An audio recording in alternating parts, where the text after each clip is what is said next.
বাংলাদেশে আর কখনোই রাজনীতি করতে পারবে না। আমার বাংলাদেশ এবিবারের পঞ্চম প্রতিষ্ঠাবার্ষিকী জনাব নাহিদ হাসান নাগরিক কমিটির অন্যতম সময় আমি আছি দৈনিক বাংলাদেশ অনুসন্ধানের পক্ষ থেকে আপনাদের সঙ্গে।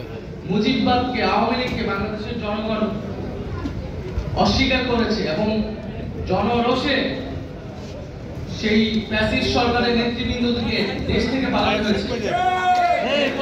বাংলাদেশের রাজনীতি করবে কি করবে না এই আলোচনায় আসলে আসতে পারে না। আমরা মনে করি আওয়ামী লীগের সেই নৈতিক ভিত্তি, রাজনৈতিক ভিত্তি হারিয়েছে।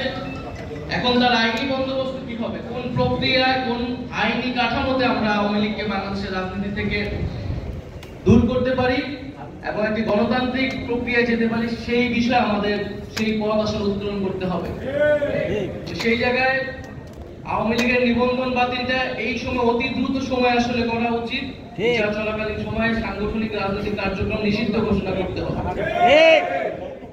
এবং বিচারের মধ্য দিয়ে আওয়ামী লীগের ভার্চুয়ালি সংযুক্ত আছেন বিএনপির সংস্কারের কথা সকল রাজনৈতিক দলগুলোই বলছে।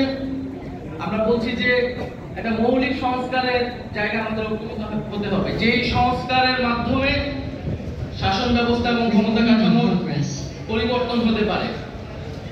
সেই মৌলিক সংস্কার যদি না হয় তাহলে বাংলাদেশের আসলে যেই আকাঙ্ক্ষার জায়গা থেকে পরিবর্তন, সেই আকাঙ্ক্ষা আসলে বাস্তবায়িত হবে না।